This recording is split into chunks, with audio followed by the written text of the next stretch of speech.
The moral of the story is never say never, and never hold things so tightly in your hands that when they need to spread their wings and fly, you are literally, what you're doing is holding back things back. About motherhood.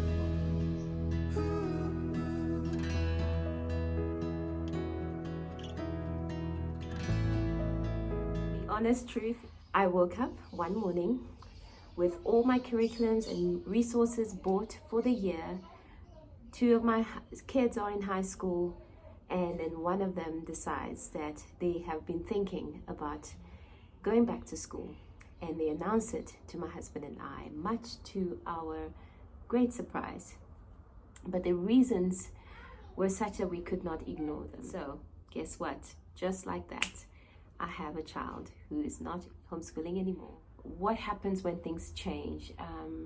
We all respond to change so differently, but you've got to trust that the things that have been become like foundations and solid stuff in you will help you navigate the change. And certainly this is my hope for my son. And I just want to share what it's been in the first, what has it been, like a month of being in school, what it's been like, and what's happening in our homeschooling space as well.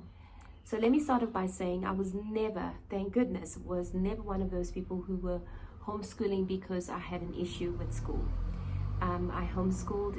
It started off when my son was in, the same son was in, going into grade R, and we were just taking literally a moment to address some speech and language issues that he was having back then. And that led us into this whole world of individualized learning, learning at your own pace, the flexibility we found, just the growth, incredible growth internally, and just allowing us to experience what it is like to come alongside your children and be part of them growing as a whole person, academically, spiritually, emotionally, socially, and doing it within a family space. It helped me, as much as it was very, very daunting in the early days. It helped me. It helped us as a family solidify some of our values and really just create a learning home, create a space of learning, and we were all learning together. And so to come to this place where my son is choosing something else as a continuation of this process of learning, as much as it is challenging, I won't lie to you, it is good. It is good because I'm hoping and I'm praying and I know that his reasons for wanting to go are such that it needs to be answered. It needs to be answered. And so he's taking ownership. He wants more of a structured group learning experience. He wants to flex some muscles and grow in really growing in confidence when it comes to his people skills, which is what he has identified. And mind you, this is one of my children who is, I think, the quieter one, the shyest one, has been this way, but wanting more, just wanting more, wanting a challenge. And so, yeah, we had to release him into that. So far, I have been learning a couple of things that I think is actually helping me with this homeschooling year. I've learned that it is so important to put your child in an environment where your goals and your vision really match up. The school that he's in, I really honor the leadership of the school.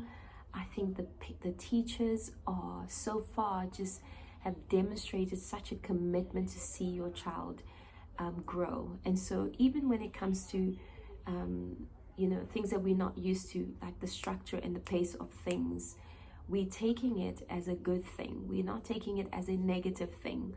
And I think that it can be so challenging when if you are a homeschooling mom and you put your child back into school, what not to do is to take everything personally. This is what I've been learning and telling myself.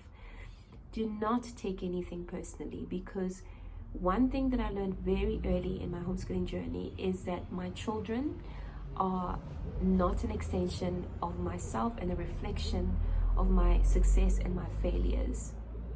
And so, as you know, if you have 3 children like I do, each one of them is so different. They've been designed and wired by God so differently. I do not compare my kids, nor do I wrestle with trying to have them be something that they are not. And so when you get, like I have, feedback around certain areas, and you're like, I wish that I had tightened up on this area. I wish, like, honestly guys, I wish that we had written a lot, like lots of writing, lots of taking of notes, and neat notes as well.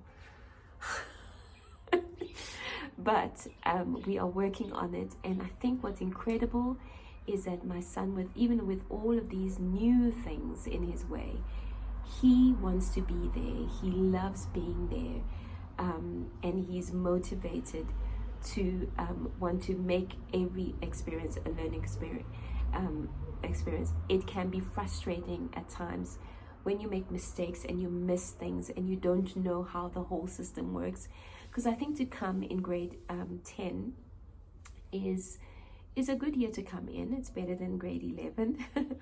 But it's also a year where I've been told, and one of the teachers actually explained to me, the pace has picked up a lot since grade 7, 8, and 9. Students have chosen their subjects, and now you are on a sprint. And so there's a need to pick things up very quickly. And I really appreciate the fact that the school really loves to nip things in the bud earlier than later, because I guess they realize 10, 11, 12 people are out. So I really value the support, and I really value the standard. I'm also learning and seeing very clearly that homeschooling and being in a school, depending on what your school is, this is a school that follows the IEB curriculum. Depending on where your school is, there are different elements of education, different aspects of education that is positive, and things that are very different from homeschooling. One thing my son is learning how to do is take a ton of tests and to practice study skills. Because when you're homeschooling, right, you have different forms of assessments. They're doing projects, they are doing presentations, but test writing, at least within our homeschooling curriculum that we use, we did 2 major one semester test called the Blue Book exam, and another one. And it didn't necessarily test content as much as it tested your understanding and application. And I think it was this new form of being in school requires such a lot of actual study skills, sitting, summarizing your notes, applying it, gathering the notes that you've taken in class, and really what I do appreciate that the tests are not regurgitations, they're not memorizing. It is application, but you need to study for it. You can't just look over stuff and say, I know it, and then you sit down and it's like, show me that you know it. So we are having to learn again, my son, study skills, organizing himself, the pace of things, following instructions. Oh my goodness, following instructions. All of these skills are so good for him.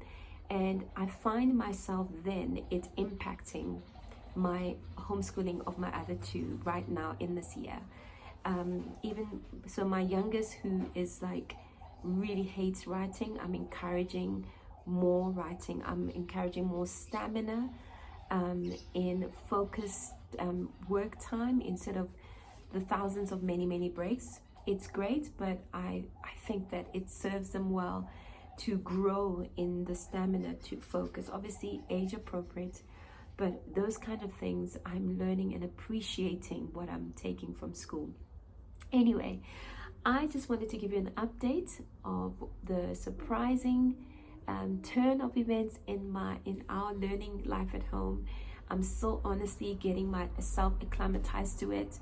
My role has changed significantly, and it's a lot. I'm juggling two worlds at the moment, but I am embracing it because I'm like, listen, actually my husband said to me the other day, Corinda, you are so courageous in a different way. You are courageous in a different way because different muscles need to be exercised when you're in the schooling environment than when you're homeschooling. And so we all get to learn. We're still on this journey together, but just differently. Anyway, I trust that your year has begun really well. My next video, as I have received so many comments of people asking what curriculum we follow, I'm going to let you know, give you a bit of a history. Just hang on, I'm recording. A bit of a historical view of our homeschooling journey when it comes to curriculum and resources. That will be my next video coming up very, very soon. But I hope that this gives you a bit of an update of what's happening in our learning life here at home. Funny enough, I had a friend making a joke when it was my birthday. She says to me, yeah, girl, your child is in school and you are literally I'm inspiring moms in homeschooling. Yes, I do. I can inspire you for life and learning and creating that in your home. And it doesn't matter if your child is in school or not. We are still cultivating that. We are still responsible for staying engaged. It just looks really, really different in school, and I'm learning that. So you'll find, at least in this year, me sharing about our journey of returning one child to school and our journey of continuing to homeschool another high schooler this year. Maybe that will change next year. And then our youngest who is in 6th grade technically this year. So stay with me. I hope that you're well and blessed, and yeah, I look forward to sharing more with you. Bye-bye.